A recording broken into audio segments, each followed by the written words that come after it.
Kia ora and welcome along to my podcast today. Today I am finally bringing you my Everything I Knit in 2024 video. We're a little late, it's mid to late January now, but it's taking me a while to kind of get some free time with a quiet house and some space to record this. So obviously there's quite a bit of prep and stuff that goes into these videos, so finally I've managed to collate all my information and have some free time, so I am bringing this to you today.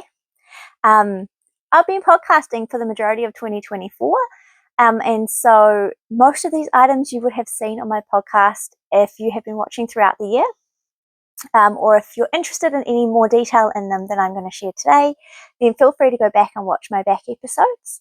I have had some periods where I didn't podcast much this year, in 2024, so some items might not have been as well explained, but yeah, I have Ravelry project pages for all of my projects, and so feel free, I'll put the link below in the description box. That's the best place to go and check out all the details that I have on the projects, the yarns I've used, if I've recorded them, and the patterns, and any other modifications and details I have made will be listed there. So check me out. I'm Rebecca Ann Knits on Ravelry and also on Instagram. I've not been very good at posting on there, at least not on my grid. That's something I'm going to try and do better with this year, but yeah, there's also there's some of the projects there on Instagram too, if you want to go and have a look. So in collating all my information about what I knit in 2024, I discovered, I've got my notes. Sorry, I might be looking down, but I have a notebook full of notes, and I also have Ravelry up on my laptop here, just in case I forget any details. But I made 50 items in 2024, which was pretty cool. I'm pretty stoked with that number, considering I had a really, really big year finishing my midwifery degree. I did more than 1,300 hours on placement in 2024, so almost a full-time job of placement plus assignments plus looking after my family. So the fact that I managed to make 50 items, hand-knitted items within the year, is pretty cool. Not my record, but also I'm really happy with that. So to break that down, I made 17 pairs of socks. My goal for 2024 was to make 1 pair a month, so I exceeded that, so that's really cool. Plus 2 pairs of socks made with sock tubes, and plus 2 test knits, which just were single socks. I never finished the second ones. I made only 3 sweaters, but I made 6 cardigans. I made 2 shawls, 6 tank tops, 3 pairs of gloves, 2 hats, 3 baby knits, 2 emotional support chickens, and 2 crocheted chicks, 1 blanket, and 2 vests or slipovers. Out of all of those 50 items, 11 of those were test knits, and 27 items I gifted to others. So you'll find within this podcast that there's going to be a lot of photos, because at least 27 of those items I no longer have in my possession to show you physically. So I will be putting photos in on the side here, so you can get a look at what they were like. I think there's just one item that I don't have a photo of because it was a gift knit and it got finished in a hurry, and I never took a finished item photo, which is a bit lame. And one item I had that I did actually knit for myself, but ended up gifting post. Yeah, I finished the year with 8 whips. But I didn't try and do really a whip down or finish the year at 0 or anything, so that's all good. And I didn't really have any stash or yarn tracking goals that I covered in 2024. I knit a lot from my stash. I also enhance my stash a lot. So I'm always knitting something, and yeah, it doesn't really interest me to track meters used or grams used or in or out or anything like that. So I don't have stats on any of that, and you won't find them here because that's just not my vibe. So let's break it down a little bit, shall we? We'll start with the socks. Now, the majority of those 17 pairs of socks I did make for myself, but they're all very well worn already. I wear my hand knit socks all the time. Not right now because it's the height of summer and it's a bit too hot to wear hand knitted woolen socks. But I do wear my socks a lot. Several pairs are in the wash. Several pairs are in the clean wash and I haven't put them away. And a couple of pairs are in my drawer. So what I thought is I will just put in a grid photo of as many of the pairs of socks as I can find a photo of. I think I should have photos of all of them. But I'll give you a little bit of a rundown. My first socks for the year I made were a scrappy pair in Mama Wooling leftovers, and I gifted them to my friend Mindy. Then I made a pair of socks out of Earl Grey Fibre Co. This yarn came in my yarn swap that I did with a Naughty Mess and some of her friends last year. Nope, the year before, end of 2023, I think. Started 2024. Can't exactly remember the timeline. Anyway, that was a gifted yarn. I really enjoyed knitting that up. I made a pair of socks out of KFI sock yarn. Not my favourite yarn to knit with, I have to say, but I made these ones slightly bit taller. I usually make just ankle socks, and so these ones were slightly longer. I also made a pair for my daughter out of a Zuba ball. I made all of these are very much ankle socks. I basically always knit vanilla socks. I should inform you of this. I base my numbers and counts on the vanilla sock pattern by the Crazy Sock Lady. And I started knitting heel flap and gussets when I first started knitting socks. I then found that I wasn't in love with that process, though the fit's always good. And so then I changed to knitting afterthought heels. So a lot of these socks at the beginning of the year are knit with afterthought heels. So I'd knit the cuff and rib, knit the whole tube, knit the toe, and then cut in and put in an afterthought heel, just in the same way as I do a wedge toe. And partway through the year, I discovered the shadow wrap heel, and now that has become my favourite heel. So now all my socks are made with a shadow wrap heel. Unless there's some specific reason to need a afterthought heel for like colours or stripes or something. So yeah, so that's my socks. I like a 56 stitch count for myself. That just works best for sizing with my tension. I use 2.25mm needles for my fingering weight socks, and I use 3 or 3.25mm needles for my DK socks, depends just how heavy the yarn is. And yeah, I usually cast on 56 stitches or 46 stitches if it's DK. And yeah, I kind of do about 55 rows for the foot and a shadow wrap heel and a wedge toe. That's kind of my process. So I made some socks, other socks by Mama Wooling, her colourway Peach Pop, which I really love, is a gorgeous colourway. I made some socks in Waikiwi yarn, which is a discontinued now, but an alpaca merino possum nylon blend. That was a really iconic sock yarn here in New Zealand. They've stopped making it, unfortunately, but I have quite a few balls in my stash that I have picked up on destashes.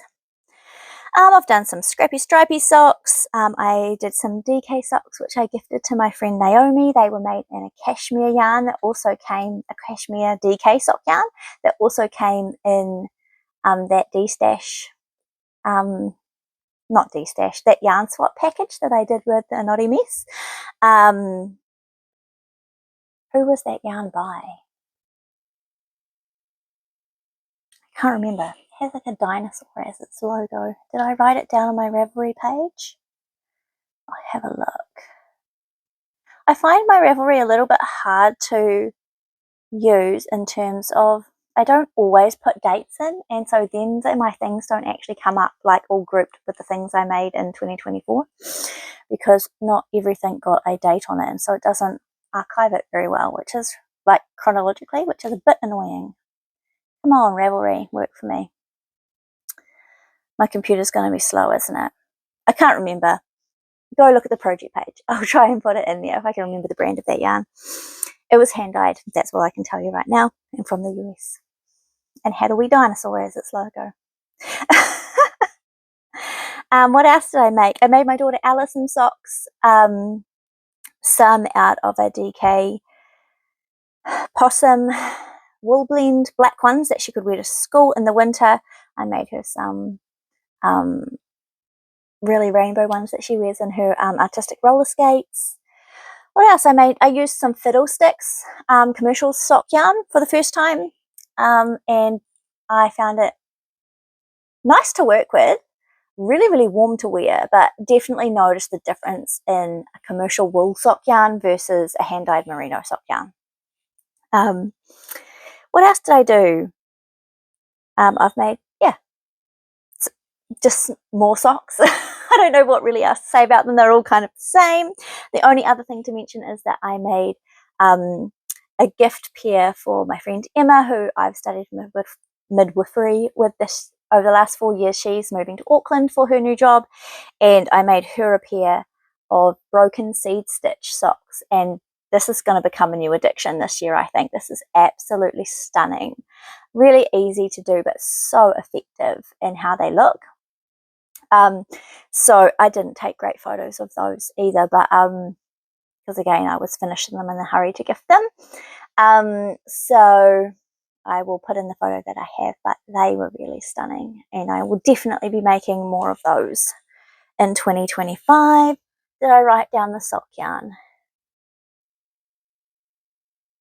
Nah, I didn't even write it down, guys. I'm so dumb. Okay. Well, I don't know what that is. It finally loaded, but it didn't even help. Cool beans. We will move on from socks other than to say I did two pairs of tube socks. I brought some sock tubes on a D-stash, and I used these to make socks for my friend Helen for her birthday and my dad for his birthday. And I just put in cuffs and heels and toes. So I did afterthought heels and wedge toes, ribbed cuffs. And they look ridiculously long in the photos, but when you put them on, they obviously stretch width wide, and so they do lengthen, shorten in the length. I do count these as finished objects because I did do the work to put the heels, toes, and cuffs in, but obviously I didn't knit the whole tubes. Thing is, I would never knit anyone's socks this length that these were if they weren't sock tubes. So I'm still counting them as handmade socks and finished objects for myself. But yeah, I didn't knit the whole flipping long length that these socks were. And I did do the 2 test knits.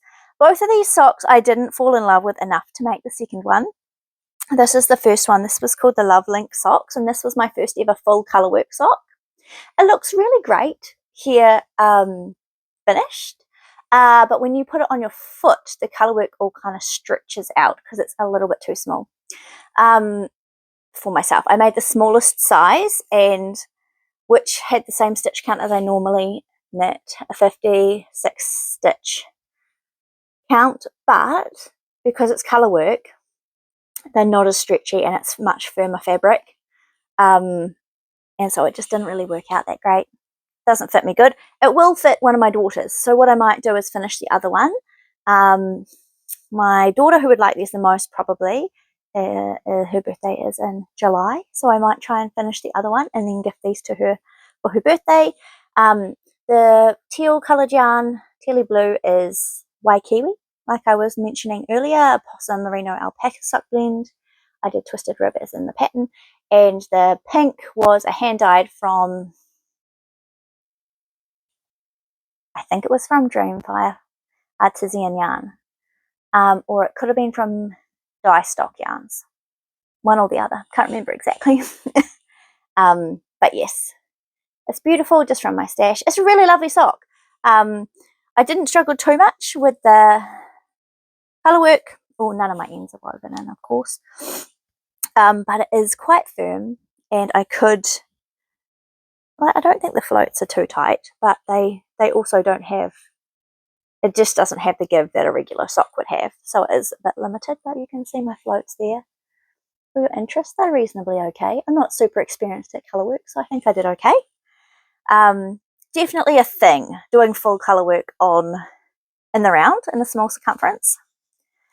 But yeah, if I was to do colour work socks in the future, I think my preference would be, that you'll see this with my next sock as well, is to do the colour work on the leg, but not do it over the entire sock, because it was really memorizable, repeatable chart. It wasn't hard. There was no long floats really. but yeah, it was a bit of a slog to do the whole thing, but they are quite stunning. So the other sock that I did, this was a test knit for Jessie May. I cannot remember what the pattern was called. They are called the Sunday Swirl socks. And this is, I put it on the blocker because it's lace and cables, but I don't know if it's actually any easier to see. It's kind of a repeating lace and cable over the whole foot and the ankle. These were designed to be ankle socks with twisted rib, heel flap and gusset. And that would be the main reason why I haven't wanted to knit the second one of these, because I don't enjoy knitting heel flap and gussets. And again, if I was to make this sock in the future, the stitch pattern is really beautiful. It was quite tricky. You did really have to pay attention to keep it right. And I would be quite happy to do it on the cuff, but I don't really see the point in having lace and cables all the way down your foot.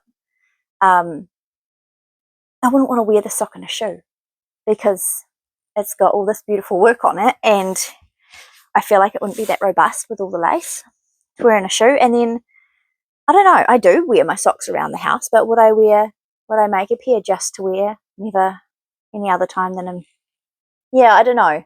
It's really pretty. If I make another one of these, I might do a hack and have a mismatched pair and do them with a shadow wrap heel. Or I may just never make the other one. I don't know. We'll see if the inspiration ever strikes. This yarn was an alpaca sock yarn, and it was produced by Skeins. I've had it in my stash for a long time. It's leftovers from one of my crochet square cardigans that I made, and yeah, it's alpaca nylon.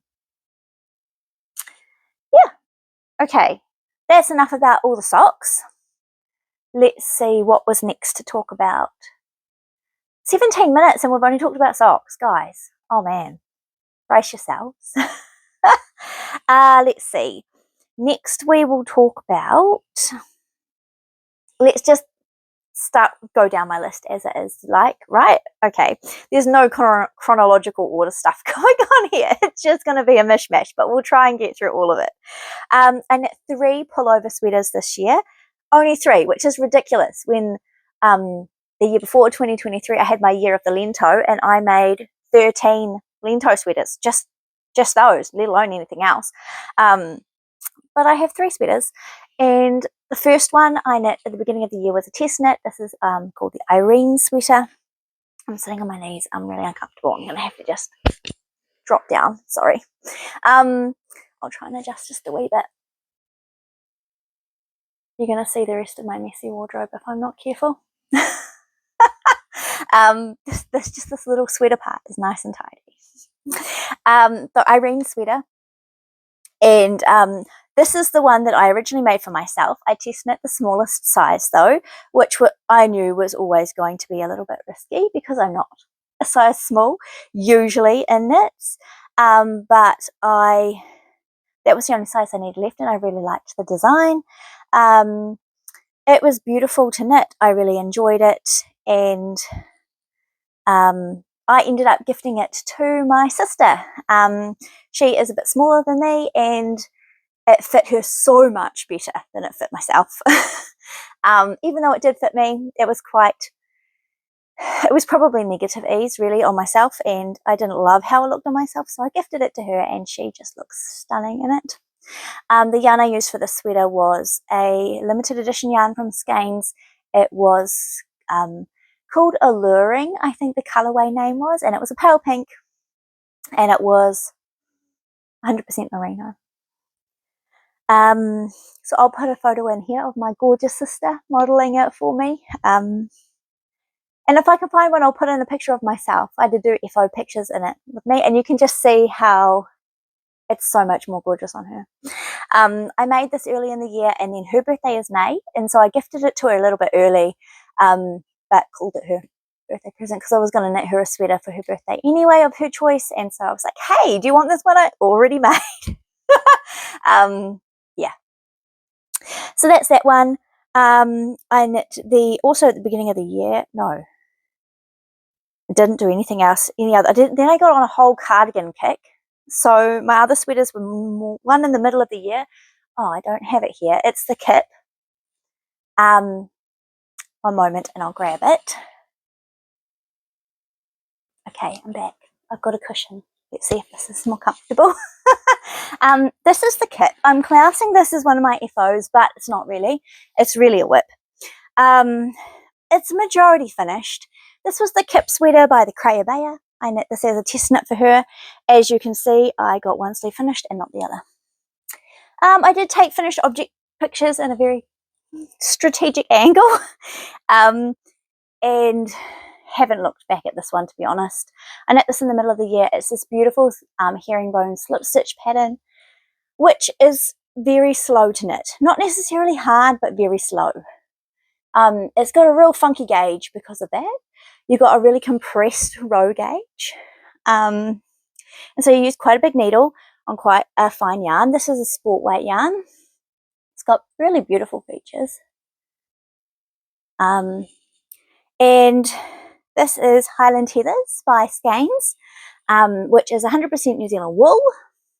It's definitely a more rustic yarn. Some people don't find this comfortable to wear against skin. I don't find it particularly, I can definitely feel the texture of it. It's less soft than merino, but I don't find it a struggle to wear. This one is quite a fitted sweater, so this is kind of neutral ease on me. I'm hoping that I will finish the other sleeve in the first quarter of this year, and so I can wear this in the autumn. So that was my kip sweater, which I almost finished. And then the last pullover that I made this year was another test knit for the Cardigans. This is the Kindra sweater. This is yet to come out, actually. This is due to be released in February. So very soon. My beautiful Kindra had a very unfortunate accident, and I wore it on holiday, and it was in my suitcase, and my wonderful husband did all the washing while I was at work after we got back from holiday, and it went through the washer and the dryer. So it is now a very, very cropped Kindra. This is a colourwork yoke design. It's designed to be used with anywhere from 4 to 24 colours, so you can use it with an advent, or just from leftovers in your stash, or I brought this beautiful yarn. This is Miro yarns, so it's a hand-dyed yarn, and it's an alpaca, linen and silk blend. So this is a summer yarn, which was a little bit risky to do as colour work, but it wasn't super wash. So that hand wash alpaca content just really made it sing. It was beautiful. That's the only reason it really survived its warm wash and tumble dry is the fact that it has so much plant fibre in the content. So it didn't really felt like you can still see individual stitches, and if you look on the inside, it's just got a lot denser. It was quite a loose, airy gauge with this yarn beforehand, and it is now quite a dense. You can see my floats there. It's a really beautiful, easy. You don't really have floats because it's one by one. Absolutely beautiful design. It still fits. It's just really cropped. So instead of being a slightly oversized, loose, drapey summer garment, it's now kind of like a more fitted, very cropped garment, but I can still wear it over a dress. Or I don't think I'd try wearing it with pants, but with a really high-waisted skirt or over a dress, I can still wear it. So all is not lost. This is the Kindra. It is coming out soon. Watch out for it. It's a stunning design. It's coming out in 4-ply and in fingering and DK gauges. This is the fingering gauge. And it is a little bit of a slog to do a whole sweater in fingering weight. It does have long sleeves in the pattern. I did short sleeves because I'd chosen a summer yarn and I was knitting it over summer, and it was only a fingering weight gauge. I decided I'd get more wear out of it with short sleeves as a t-shirt style, so Rebecca was happy for me to do that. And it's a circular yoke, but then it does finish off with raglan increases. So the fit's really good in terms of circular yoke fits. So that's my Kindra. Absolutely stunning yarn from Miro Yarns. I don't think she stocks this space anymore, but other hand dyers do stock the space. And yeah, it's just glorious. I only used about 30 grams of each of my 3 contrast colours, and then I used one entire skein and can't remember exactly, only part of the second skein of the main colour. And I didn't alternate skeins or anything like that. I just went with it because it's gorgeous. And it obviously was a lot more knitting than it now looks because it's much smaller than it was. So that's my pullovers. 2024 was definitely the year of the cardigan for me. I've never knit so many cardigans as I did in 2024. I'm going to just shuffle a wee bit because I'm going to have to put some photos in. So the cardigan, the first one I made was the Irene cardigan. This was a test knit for Along Ivakana. This is beautiful. I can't wait for it to cool down and I get to wear this again because I didn't get a heap of wear out of it this last winter, but it's these beautiful balloon dip stitch sleeves, which were a lot of knitting. They went on forever. But they're stunning. They look so great. Just kind of like a rolled crew. It's a I-cord finishing on the neck, and then just rib, pick up and knit the rib for the button band. I put on these, they've all come undone. My buttonholes are slightly large, but there's beautiful little heart swirl silver buttons, which I thought really echoed the heart shape of the dips. For this is designed to be a fingering weight held with a mohair, and I used I keep thinking it's a possum fibre blend, but it's not. This is a yak fibre blend, so this is a merino yak fibre blend from Skeins, and I held it with a strand of nylon mohair. It's not a silk mohair, it's a nylon mohair. I have a whole pile of cones of mohair. It's a really extra fine mohair, so it's more like 900 meters to 50 grams, whereas often they're usually more like 4 to 420. So it's a really fine, sort of like cobweb, like 1 ply. If you think of mohair as 2 ply yarn, it's 1 ply. I held that, and it's glorious. It's quite heavy because there's so much yarn in these sleeves. It's quite cropped, so I've made it again to kind of wear over dresses. But oh, I love it. I actually wore this to my grandfather's funeral.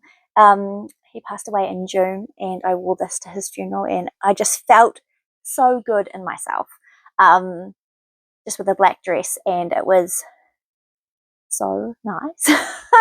I felt really chic and put together, respectful, like not wearing bright crazy colors or anything, but yeah, it was gorgeous, but so warm. I did overheat a wee bit. I am so looking forward to getting some more wear out of that this winter season when it comes. What else did I make? I made a cardigan for my sister, my youngest sister. She's 12 years younger than me, but we're real close, and she actually moved to a new city this year. She moved to Christchurch, and I made a cardigan for her as a leaving/birthday gift because her birthday is in February. And I based it on the Top Gun bomber by Knititude, but she sent me an inspiration pic of a hand knit but finished object purchasable cardigan that she really liked, and I kind of based it on that and made this version. I used Skeins Vintage 10 ply for the yarn in several different colors. You can look at the project page to see all of that. And yeah, I'll pop in a picture of her wearing it. It's really cute. She loves it. Not something I'd ever wear for myself, but was a really fun knit. Sorry, I'm just looking out the window. I thought someone was coming up my drive, but they've gone to the neighbours, so that's all good. Really fun knit, kind of quite improvised. I kind of used the Top Gun bomber as the base pattern to get the stitch counts because it was the gauge I wanted to work at. And then kind of made it up based between the pattern and the inspiration pic. So I'll try and put in like a collage picture of like the inspiration, the pattern picture, and then what it became. I'm going to have so much editing to do on this video, guys. Yikes. After I knit that, for quite a lot of the year, I was knitting my Mayberry cardigan. This Took a long time, but I love it. I have thrashed it. Actually, until I knit my stick season cardigan, this was my go-to cardigan for the year.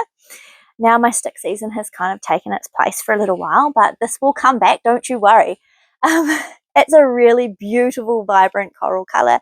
This is the Mayberry cardigan. It's by Amy Loudon and Other Knits, she goes by. It is full fisherman's rib. Beautiful, beautiful cardigan. It's designed to button up, but I actually didn't do buttonholes in my double knit button band. So because I never button my cardigans, I always wear them open. So I didn't bother. And I love it. This yarn is Nyx by Outlaw Yarn. It's a discontinued now yarn, but it's absolutely stunning. You can still find it occasionally on destashes around New Zealand, but it's a Polworth silk blend, and this colour is just amazing. If you look at the sample pictures from this pattern, it's Amy's original sample is in a similar colour, and I was like, yes, if you're gonna put all the work into a fisherman's rib cardigan, let's make it a statement. And coral has been kind of one of my colours for this year. I've knit quite a few things and variations of coral, and so this is an absolutely loved cardigan. I would absolutely make it again. I actually knit a bit off gauge for this, so my gauge, I think the gauge in the pattern is about 20 stitches, maybe 18, but I actually knitted it more like 16 stitches. When I did my swatch, that's what it came out like, and I actually really liked the fabric. And so I just knit, I think 2 sizes. I started knitting size 3, but by the time I was getting to the end of the increases, I was realizing it was going to get too big. And so then I actually stopped the yoke at the increase number for size 1, and then just continued to, and did the pick up for the sleeve at the numbers for size 1, but then kind of just did my own lengths as I wanted them. Again, it's relatively cropped, but I have a really short torso, so I can wear this with anything. It's really warm because it's kind of double thick fabric. This was my first time doing a double knit button band, and I love the look. And it wasn't, this one has the button band done as part of it, so you knit flat, but you knit across, and then you just have a little marker, and then you do your double knit button band at the same time, so there was no picking up and putting it on afterwards, which I loved. That was really great, because it kind of gave you a nice rest from the fisherman's rib, so it actually worked out really good. This really needs a block and a D-pill before next winter. It's looking a bit sad. I did actually hold a really fine strand of mohair with this as well. Kind of wish I didn't, because it doesn't blend in as much as I would have liked to just give a halo. It kind of does give a bit of a marl, but if I give it a really good D-pill, you're actually not really going to see the mohair because it's lost most of its fluff. The other thing I did is I did actually knit the sleeves flat, because full fisherman's rib is much easier to do flat than it is to do in the round. So you can see there's a seam there that runs up the inside of the arm, but you never really notice it, and it made the project so much more pleasurable to knit. That's my Mayberry. I need to speed this up a bit, I feel. Then I did another test knit for Crayabaya. I knit her Carver wrap cardigan. Another mohair double stranding project. This is the Carver wrap. It's absolutely stunning. I used Marmalade Yarn Co.'s DK weight for this. It's a DK gauge, 20 stitches, and I held a really fine mohair with it as well, because I did want that little bit of halo. So my fabric is quite dense, because I still knitted at the 20 stitch gauge, even though it's written more for a fingering held with a mohair or a DK on its own. But it's such a fine mohair strand, but it gave just this really cool mulled fuzz. So yeah, it's a wrap, and I'm really happy. I think I knit size 3. This is a set-in sleeve, which was new for me. I hadn't done that construction before, and I hadn't made I'd kind of made some improvised wrap cardigans before, but not one quite like this. It has little ties. There's no hole. You just do a double tie, I-cord ties here, and then there's I-cord ties also on the inside.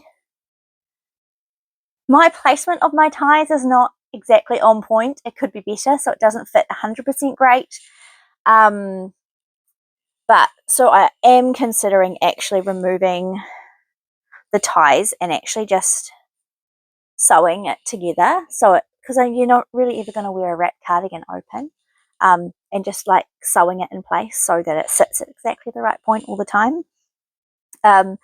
Some of the other testers did that and actually knit the bottom together rather than making ties, and it still looks great. So I may look at doing that for the coming winter season. But really love this, absolutely beautiful, great pattern. Where am I at? Cara cardigan. Then I knit the stick season, which I was wearing this morning and it's not with me. Of course, I'll be right back. Okay, here I'm back. Here is the stick season. This is again by Rebecca of the Crayabaya. It was a test knit. It's going to be hard to show because it's a really big garment. This is the stick season jacket. So the next, she has the stick season sweater, which she released in 2023, and in 2024 she made the stick season jacket. It is a larger gauge. It is a 16 stitch gauge, but it still has that beautiful shoulder detail that the stick season is known for. Absolutely great fit. She had lots of options in this pattern, so you could knit full length, like a normal full length, or an extended long length. You could knit it with the stick pattern just on the yoke, or on the whole thing, or with no sticks at all. And you could also do a round collar, like a crew neck collar, a v-neck, or a shawl collar. So I went for the extra long. Oh, and also there was folded cuffs or single cuffs, and there's also, I think, pockets that came in later. I decided, I don't know about the pockets. Did they actually eventuate? There was also talk about pockets. I don't know if they actually came in to the final version of the pattern. I didn't do them because I decided to do an open cardigan because that's my vibe with the shawl collar. I did the long length. I did no sticks, and I did a folded cuff. There's so many variations that you can make with this. So you can see this grew quite a lot when I blocked it in length. And so I knit it to 30. No, I can't remember. I can't remember what length I knit it to, but I knit it to a specific length and it grew a lot. It has the rib that continues under the arm that links up to the shoulder detail. A little bit hard to show, but it's just beautiful. And then a 2x2 shawl collar. It's got short rows in this collar here to shape it around your neck. I knit size 2, and it fits me beautifully. Yeah, 16 stitch gauge, and the sleeves are in the round and the body is flat, but because it's such a big gauge, no worries. I used Kelly & Co for this, which is a Irish tweed dongle yarn from Skeins. It's made with New Zealand and Australian merino, and they sent it over to Ireland and had it spun into a woolen spun Irish dongle tweed yarn. So yeah, I used that. I only used 6 skeins for this enormous thing. It did grow a lot, so it looks bigger than it was when it was knit. Like the sleeves grew so much that I hadn't actually intended to have this much of a folded cuff. I intended to have just the rib folded over. That was what the pattern told you to do, just like this. But they got so long, I had to fold back the entire rib, which I actually really love because it really echoes the wide shawl collar. This has been my go-to. This is my throw-on if I'm ever feeling cold, when I first get up in the morning and just there's a chill in the air and I just want to throw something on. This is what I wear all the time. I was doing that with the Mayberry, and now it is the stick season. And I intentionally chose to knit the long length, so it's kind of like a dressing gown, like a bathrobe in a way. You can just wear it around over everything, and it's just wonderful. It is pilling a little bit because I am wearing it a lot.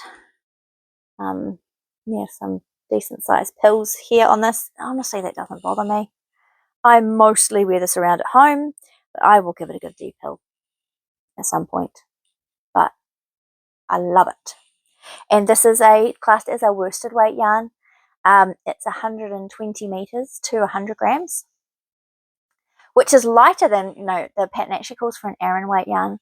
But it knit up at a 16 stitch gauge absolutely beautifully. So I'm really happy with it.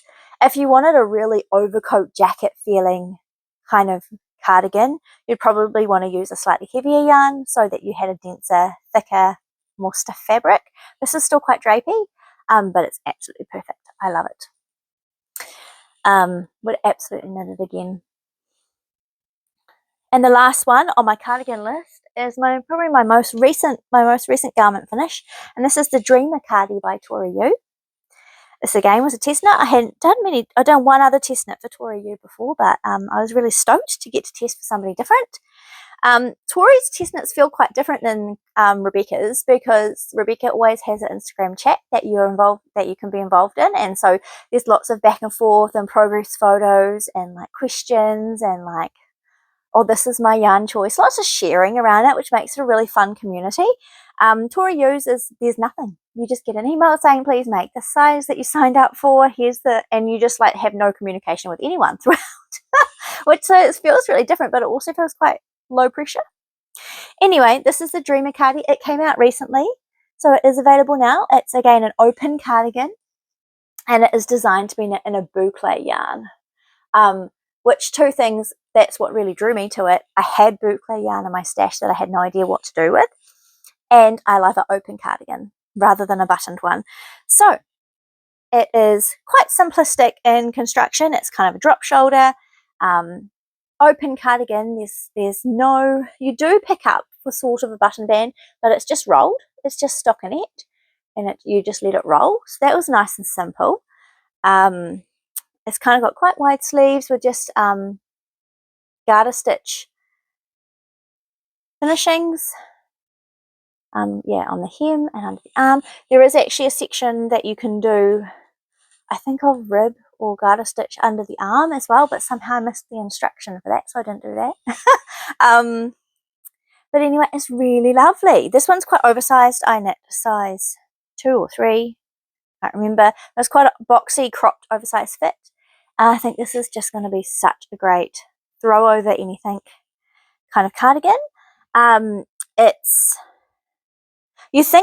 think I naturally think of boucle as a really warm, covered in my hair, warm, snuggly knit, but this is actually quite airy and light. This is an alpaca boucle yarn, again from Skeins. You can tell where I buy a lot of my yarn from. And what to say about it? It's an alpaca boucle yarn. It's called Afi. It is discontinued now. They only did a small run on it because I guess boucle isn't as popular. It is a different texture to knit with. It's not as smooth going as just a smooth spun yarn, but it does give a really cool effect. And actually knitting flat, I had no issues with it, or in the round. I actually found it quite fine. I really love it. It's beautiful. Yeah, not much else to say, I don't think, about that. What's next? So done my sweaters, done my cardigans, done my socks. I finished page 1 on my little notebook here. What's on next? I made 6 tops for myself this year. I test knit the Tolster tank for the Crayo Bear. Can you see a trend going on here, guys? And I knit 3 of them. I knit one for the, oh gosh, guys, it's all coming down. Where is my, it's not even here. Where's my Strawberry Patches one? Oh. No, it's not here. Oh, I'll have to put a photo in. That's annoying. I'll put a photo in because there's 2 others to show.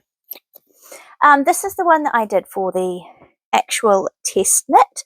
So for the test knit, I test knit size 4 in the, she called this the, I can't remember. She has the vest, and the camisole and square neck. So this is the square neck version. It's got I-cord finishes and straps. This turned out quite large on me. It really grew a lot with blocking. You can see it's quite wide. But that's okay. I can still wear it. I just wear it with a fitted bottom half and it looks cool. And it's just a little bit wide in here as well. I did knit gauge. I did the fingering weight version. Again, this comes in DK and fingering weight. I did the fingering weight for the test knit square neck, and it, which I think is a 24 stitch gauge, which I think I was pretty much on gauge. It just stretched out a lot when I blocked it. I used a combination of a fingering weight merino sock yarn that I got in my yarn swap last Advent season from Chelsea, from Sunday Knitting Society podcast, and I held that with a strand of 100% linen. So you can see there's quite a marl there. So the paler yarn is the linen and the peachy yarn is the merino. And then I did some crochet finishes on the bottom. This was just improvised because, you know, the Crayabea and her Tulsa tank, she really encouraged lots of modifications, and so this was my modification. For this one, it was also not written as I-cord. That was my modification as well. It was written as rib. I also tried to do a provisional cast on, and so that, because I only had a single skein, I had a 420 meters of the peach and kind of a cone of the linen, so that was sort of unlimited. So I knew I was going to be a little bit pushed on length, and so I did a provisional cast on, so because it's knit bottom up, so that I could kind of start just a bit below the armpit and then knit all the top and then add as much length as I had yarn. But my provisional cast on was not very successful because there is a very obvious line. I don't know how well it's picking up, but in real life there is yeah, you can see it, a very distinct line where the provisional cast on was. The provisional cast on stitches went really, really loose. So I've been through with a needle and tried to spread out the tension and make it a bit more even, and I've tried all the things, but it's still pretty obvious line, which is a bit dumb. But I choose to wear it anyway because it's a summer garment and just wear it casually.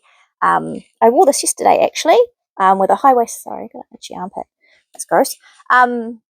Just with a high-waisted denim skirt and this, and yeah, I really enjoy wearing it. It's really lovely to wear. It's not too hot because of the linen content and because it's only a fingering weight gauge. I did originally try with just the merino, but at 24 stitches, that merino was just quite light because it was 420 meters, so it was quite a light fingering.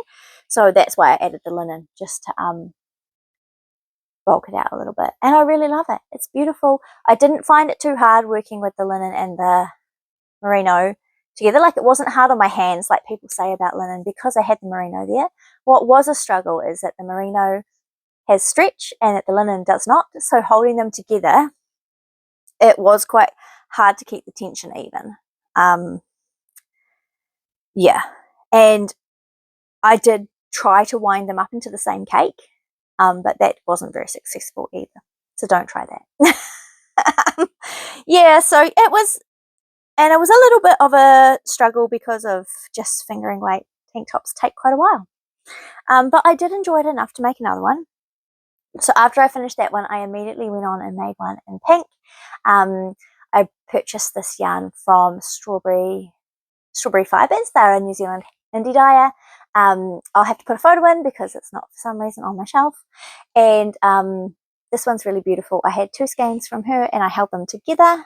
And yeah, really, really stunning. I really like this one. Again, quite cropped. Someone did the camisole version this time. And I also did the camisole version in this one. This one I decided I wanted a woolly one.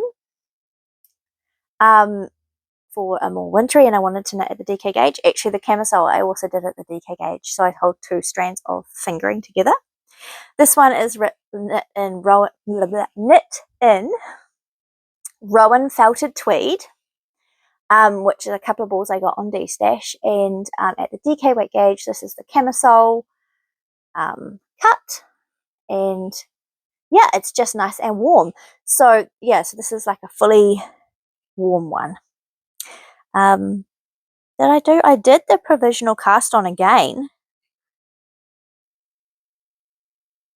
No, this one I cast on because the provisional cast on was so crappy last time. I cast on and knit up, and then I actually picked up stitches all the way around the bottom and added the length, which you can't see on the outside. It's completely invisible, but on the inside you can see that there is a line there. Oh, come on, guys. It's really grippy. You can see that line, and there is actually a bit of tension. It's not too bad for that. But interesting. I'd forgotten I did that. This one is great for wearing under cardigans. That was kind of my intent. I kind of wish I hadn't done the camisole. I like a v-neck, but I should have maybe done the hack that some people did and did the vest one that has the high back and then the v-neck in the front. Because it's not that warm when you have this much. I want to knock the microphone. This much skin showing at the front and the back. It is quite a wide set V as well, I've noticed on this camisole, which isn't a bad thing. But you know, sometimes they're more like this, but this one's definitely like this.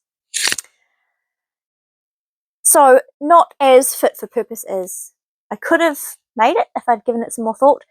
But also I only had 2 balls of this, and so I was making I did purposely choose the camisole version because it used the least amount of yarn, because you do have the least amount of knitting in the chest area. So I'm sure I'll get good use wearing that under stuff. Is it going to go with this? Could do. Maybe. Could definitely wear it under this.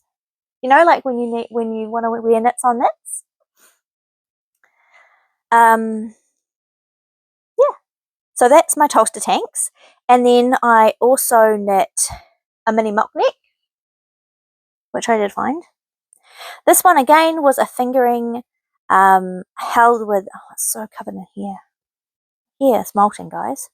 Held with a strand of linen, which I brought some linen on cones early in the year. And yeah, I really love this. This is really nice to wear. This is Australian merino that I got on a cone from Skeins, held with linen that I got on a cone from Yarn on Cone. And it's really high grade, like really fine micro merino. Held with the linen strand, it is pilling a little bit. Needs a good depill. I've worn this quite a lot though. I made this specifically to wear with a pair of pants, which I probably have. I can put in a photo of if I can't find them. Oh yeah, here they are. One moment. This is the handy part about filming in front of your wardrobe. You have your whole wardrobe here. Alright. I purchased these pants on a massive clearance last summer, and I didn't have anything that really went with them. And I don't usually wear patterned pants. I usually wear plain pants, and if I'm going to wear a pattern, wear a top, but I'm kind of more a plain girl. Solids. So I brought these pants, and I was like, what am I going to wear with them? And I knew I had this yarn in stash, this deep navy, and so I made this mini mock neck to wear with these pants. And it does look really nice together. They actually go better together than they look on the camera. I really like it, but it's quite dressy, and I don't really have a reason to wear corporate-ish clothing. I was kind of thinking that if I was going to work as an LMC midwife, I would be running clinics and I'd be wanting to look really put together for that. Nope, I've taken a job at the hospital, so I'm going to be wearing scrubs at work and hand knits at home. So I'm not sure when I will get the opportunity to wear this outfit, but I'll find, or maybe on a date night or something. I do really like them, and I do really like this, and I have some more of this, and I do think, and I have another yarn actually that I got from Yarn on Cone that's even closer to this color, like almost black, but it's a little bit blue. So maybe I will make something long sleeve that I can wear, because the other thing I've found is that there's only limited days of weather where you want to wear a full length pant but a sleeveless top, and then I don't have really anything that goes to tie them, you know, to wear over. So that's my mini mock neck. And I enjoyed knitting that. I found it a bit of a slog because it's quite a small gauge, much smaller than the Tolster tank. But I really like the shape of it. Is my comment there. I also made the Sugarboo bralette. That doesn't seem to be here either. So I don't know where all my little crop tops are. I'm like cropped singlet tops. I must have worn them and put them away in my regular clothes drawer, not in my knit clothes area. Very frustrating. Sugarboo I can't talk now. I've been talking for an hour already and I'm running out of words. The Sugarboo bralette, I made this pattern specifically because the yarn I brought was called Sugar Tits, and it was a fundraising yarn that Outlaw Yarn did for breast cancer awareness. I've had lots of breast cancer in my family. My mum and my mother-in-law and two of my aunties have all fought breast cancer and won so far. Praise God. So breast cancer awareness is definitely something that I have a heart and a soft spot towards, and I love pink yarn. So I purchased 2 skeins of her. They were 50-gram skeins that she did on a promotion, giving away $10 from every skein to breast cancer awareness research. Awareness and research, yeah. And so, so since it was called Sugar Tits, I thought what better to make, and I needed to make a singlet top or an accessory because I only had 100 grams.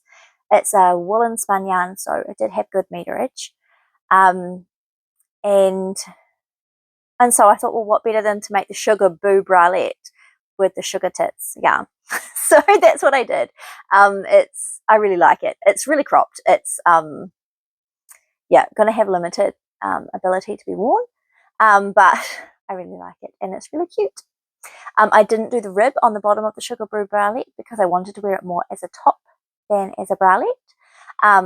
Again, I wear quite high-waisted jeans, high-waisted skirts, or I could wear this over a dress. And I'll have to put in a photo because I can't find it. So good. I do really enjoy it. It's a nice knit, and I should get it out again once I find where it is. So strange. What else did I knit this year? We've got to keep going here. I made 2 vests. I don't really find a way to style vests or slipovers in my own wardrobe. It's just not something I gravitate towards. But I made 2, and I made them both for my friend Helen. I made the Irene vest, which was came out after the Irene sweater. Same stitch pattern, same design. I tested the vest specifically so I could gift it to her. And I knit that in some yarn she gave me from her stash, which was a Possum Merino blend on cone that we got from the Wool Yarns cone sale. And I held that with some mohair from Skeins, I think, that I had in my stash. And it's got the dip stitches. I'll put in a photo. And then I made another vest for her for her birthday. Her birthday's August, and this was like a last minute decision to do a gift knit because I hadn't thought I would have time, but then I kind of had a week off. Well, my husband was overseas, and so I couldn't do any shift work. And so I whipped up this vest. I can't remember exactly what it's called. If my Ravelry works, I'll tell you. It was a free pattern that I found online on Ravelry because I wanted something really quick. Why is it not bringing up all my projects? Give me all my projects, please, Ravelry. I don't know what it was called. I'll put the pattern name will be on my Ravelry project page if you want to look it up. And I used some Kelly & Co, which is what I use for my stick season, which is a worsted weight yarn, and I held it with a DK mohair. So it was real chunky gauge, and it was like a pale blue and a pale grey, and I held them together and mulled, and turned out really cute. But it is so warm, she says. It's really for the depths of winter because it's DK mohair with worsted weight woolen spun. It's a toasty one. So I made that for her anyway. I made 2 hats I did my first ever attempt at brioche this year, to make a hat to gift to one of the midwives that I worked with. I hate brioche. I really like fisherman's rib, which they basically look the same, but they're created with different techniques. Fisherman's rib, I like. Brioche, I hate. It was awful. I could have knit the hat. I probably could have knit her a sweater in the amount of time I spent knitting and re-knitting that hat. I think I had more than 10 iterations of trying to get the stitch pattern right. It was 2-color brioche. It was a pattern by Kadri, I think, or Burton Rose. No, I think it was Kadri. Can't remember. It was a newly released pattern, and it was exactly what I wanted because she complimented me on a sweater that a machine-made sweater that I own. It was in. It looks kind of like brioche. It's like two-tone brioche rib-looking sweater, and so I made a hat in the vibe of that sweater. Hated the process. Turned out really cool. I'll put in a photo of me wearing it before I gifted it, because I actually took photos of that because I was like, I did it. I did a brioche pattern. I will not be doing brioche again. It is not fun. It is not worth it. I will stick to the things I enjoy to knit and that actually turn out nice.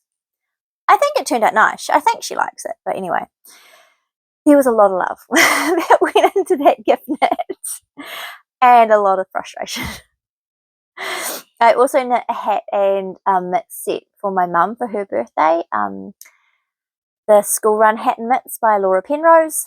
And I used some yarn from my stash for this. This was a dip dye yarn skein from Skeins. Oh, I didn't say what I used for the hat.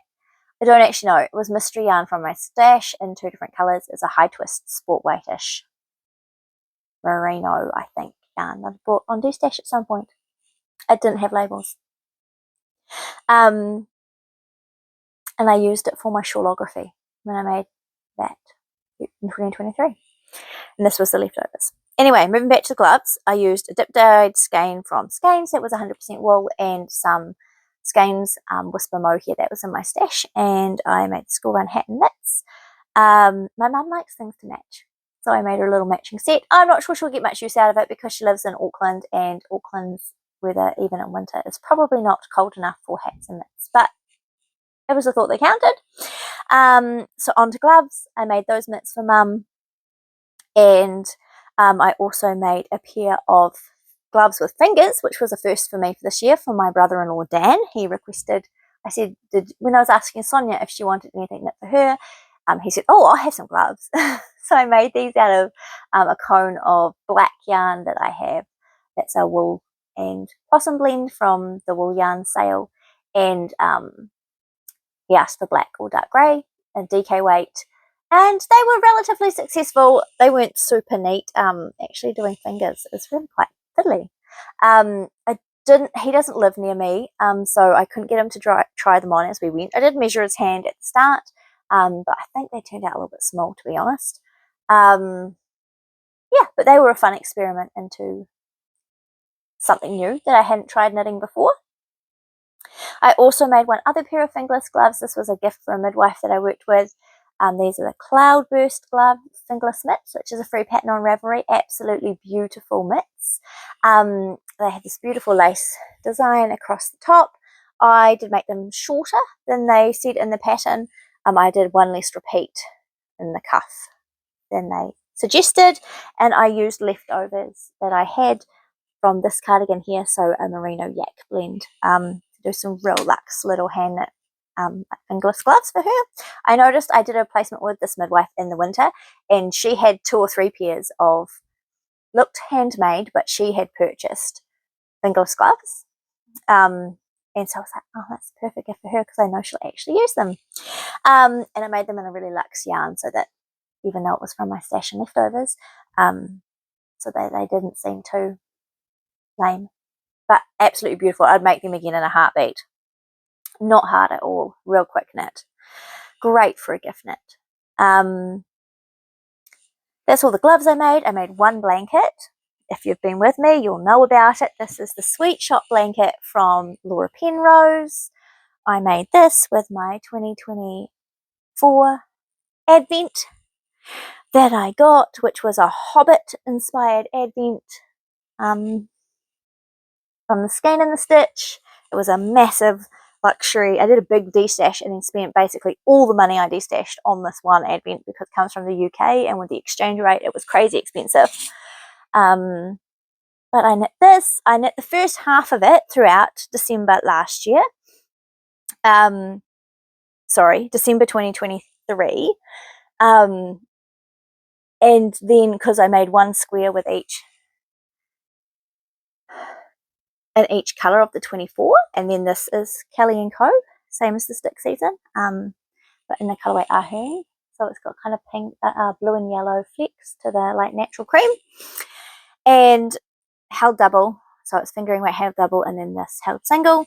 And so I did the first half over December, and then it's the middle of summer. I didn't want to be knitting on a DK weight blanket anymore, and I was a bit bored. So I actually put it aside, and then during the first half of 2024 I knit the second half, and I didn't really try to match it up exactly. I just knit whichever colour I pulled out next, and kind of put it together, and then I actually started again, and so I had knit 2 separate small blankets, and then I sewed them together because it was so much more easier to handle that way. So you can sort of see that they're stitched through the middle, but who cares? No biggie. I did find that the first one and the second one were slightly different in size, because my gauge had obviously changed as I went. Look at this, the first half and the second half are half a square different. So that did make it a bit challenging sewing it together. But yeah, I love this blanket. You don't notice it when you're wearing it, when you're using it. This lives on the back of my couch. It's my lap blanket whenever I get up on a cold morning or I'm sitting on a chilly evening, but we haven't got the heating on, and I just want this on my lap, and I love it. Absolutely worth the effort. I never thought I would be a blanket knitter. I love that blanket. I will make more blankets. We're nearly there, guys. Thank you for sticking with me. If you're still here, hour and 7 minutes in, we're getting there. We're nearly done. I've just got some baby knits, some shawls, and a few like accessory fun things to talk about. So I did 3 baby knits. Not very many babies turned up in my life, despite being a midwife and delivering 40 babies last year. I didn't do much baby knitting, but I did make a Milo for my friend Helen's workmate. She was going to knit it, but she didn't have any time, and I did have some time at the end of the year, and so I knit up a quick little Milo for her friend. It was in this beautiful golden hand-dyed yarn that she got in a yarn swap. So I knit the Milo and she knit the hat. I'll put a photo in. There's plenty of leftovers from the skein, so she knit a hat to match. And I knit a jumper for my nephew Cade. He turned 1 this year, and I knit a fisherman's rib sweater for him based off an Inspiro pic from his mum. It was in this beautiful brown, chocolatey brown colour, which was Flight's Natural and Flight Naturals DK yarn from Skeins. I think it was Wicker, the colourway. And I kind of made this pattern up because I couldn't find a quarter zip fisherman's rib sweater in a child size anywhere on Ravelry. So I just looked at some other kids' patterns that worked at a similar gauge and tried to find the size for like an 18-month-old to get the stitch counts. And then I was working not in stockinette but in fisherman's rib. So I kind of had a look around at lots of different patterns and kind of picked a number. And I started bottom up, and I just knit a rectangle. I knit flat because fisherman's rib is better flat. Knit 2 rectangles up to the armpits, and then I wanted to do the quarter zip. So I actually got the Lanark pattern by the Crayabaya, which is knit in half fisherman's rib and top down. So I couldn't follow it exactly, but I kind of used that as reference on how to do the double folded like placard and stuff to be able to put in a zip. And so I knit up to here, and then I knit the back just a rectangle straight up to the top because it was going to be drop shoulder. And then with the fronts I knit to here, and then I picked up and decreased. I picked up less so that there was a gap here, and I knit up and like under, knit an extra long so I could fold under, and picked up. I picked up. I didn't write it down. I just improvised this, guys. I knit the back, then I picked up here from here and knit 2 sides, and I picked up at the shoulders. I joined them at the shoulders with a 3 needle bind off, and then I did some kind of collar situation that I don't remember, that I sort of based off the Cravair.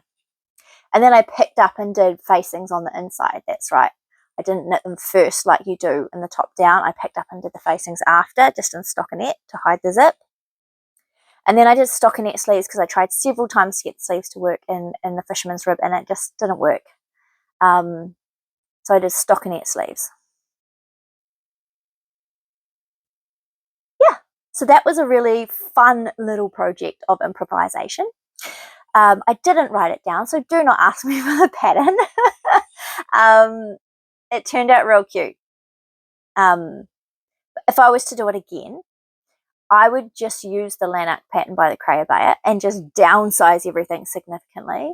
Kind of do some knit maths and try and work out what the stitch count you would start with to just use her pattern, because it would turn out cleaner. It wasn't as polished as it could have been because I kind of made it up as I went. Those are my only baby knits. Then I knit 2 shawls. I have one to show you and one that I gifted and don't even have a photo of, so I'll talk about that first. I made the Odyssey shawl by Hoki Locatelli for the last midwife that I was on placement with in 2024. I used Skeins Mahana alpaca in 2 different colours. Sand something. I don't remember the colourways names. They were did a big sale, and they were selling this alpaca off really cheaply. And I bought heaps of it, and I used it because it was totally her colours, all browns, natural shades. They were undyed shades. It wasn't as soft as I expected. I'd used Skeins Mahana before, the dyed yarns, and the natural ones didn't feel quite as soft, probably just because they hadn't been through that dye process. Not as smooth, and there was quite a lot of guard hairs still in there, so it was a little bit itchy as a shawl, so I hope she can tolerate it. And I did the Odyssey shawl, which is a free pattern, DK weight pattern by Hoki Locatelli, but I just actually did 2 sections. I knitted at a slightly larger gauge than written, and I didn't do the 3rd colour because I ran out of time. So I just did two colours, and she really liked it. And it was like a beigey fawny colour and like a chocolatey brown. Yeah, it was real pretty. I might have like a photo of like the start of it, but I did not take a finished object. I was literally weaving in the ends at the mall while I was buying a gift bag to put it in to gift it to her that day. So it was, yeah, didn't get a photo, unfortunately. And then the other shawl that I made, which I'm classing as a 2024 finish, but I did actually bind it off on New Year's Day this year. So I got really, really close. But technically I finished it on the 1st of January, but I literally did, I don't know, 4 rows and bound it off. So I'm calling it 2024 finish. This is my bestie shawl, which is actually the Sea Drift shawl. My bind off is too tight. I haven't gone back and undone it yet. You can kind of see that if you hold it up like this, that it curls because the bind off is too tight. This side is fine. This side I must have rushed and it got too tight. I cast this on New Year's Eve the year before, and my friend and I were going to knit one each. She has like a caramelly browny goldy colorway, and I have all these pinks and this blue grey. This yarn she gifted me, the darkest winey coloured one, and the blue grey she had gifted me for my previous birthday. And this is the Sea Drift shawl, and this isn't it? It's an alpaca silk, this one, and the deepest one, and then the lightest one, and the hot pink that are 100% silk from Dreamfire Yarns. And the center one is a silk merino blend, all fingering weights, and that one was from, I don't know, I brought it on a D-stash. I don't even think it had a label. So some stash, some intention to these colours coming together, and I really love it. It was really engaging knit, and it's quite small, just a little shawlette, but really fun to knit, and really beautiful and drapey to wear because of all the silk content. It's a lovely little summer shawl. Helen has not